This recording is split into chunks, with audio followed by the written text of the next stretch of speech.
नमस्कार, मेरे YouTube channel पर आप सभी का स्वागत है। आज हम सुनेंगे सूर्यपुत्र कर्ण की एक रोचक कहानी।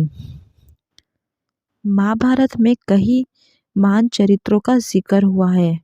उन्हीं में से एक है सूर्यपुत्र कर्ण। स्वयं भगवान कृष्ण भी कर्ण की दानवीरता के लिए उनकी प्रशंसा करते थे।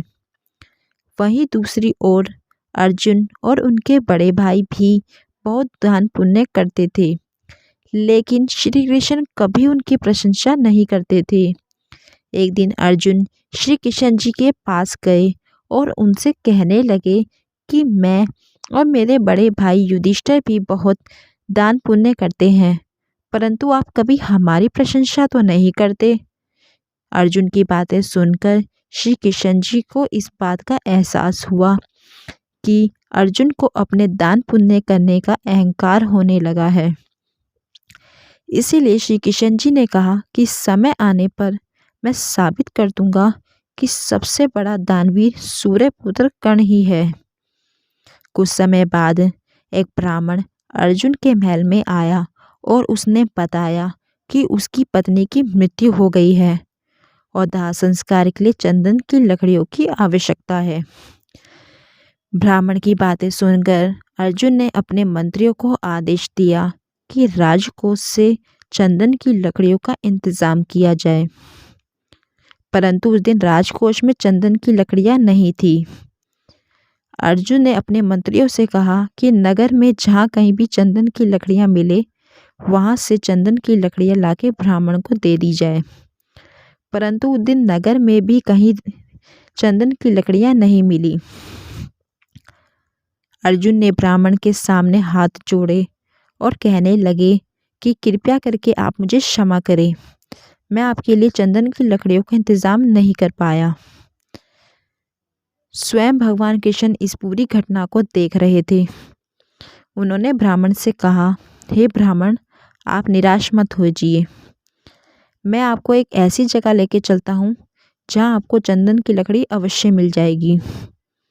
श्री कृष्ण जी ने अर्जुन से भी साथ चलने के लिए कहा। श्री कृष्ण जी ने और अर्जुन ने ब्राह्मण का वेश बनाया और उस ब्राह्मण के साथ कर्ण के दरबार में पहुंच गए। वहां पहुंचकर ब्राह्मण ने चंदन की लकड़ियों की मांग की।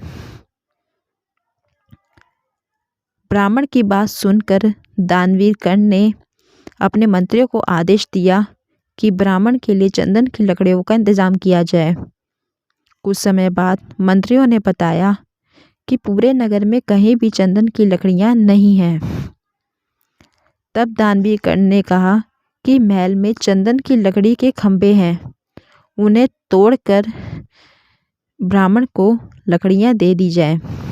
मंत्रियों ने वैसे ही किया और खंभों को तोड़ के लकड़ी ब्राह्मण को दे दी। ब्राह्मण लकड़ियां लेकर वहां से चला गया।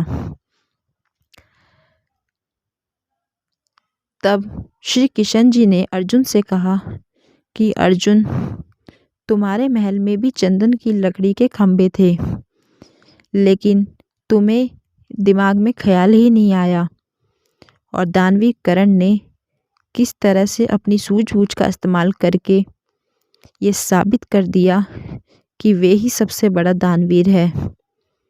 श्री कृष्ण जी की बात सुनकर अर्जुन को अपनी गलती का एहसास हुआ और उन्होंने श्री कृष्ण जी से माफ़ी मांगी।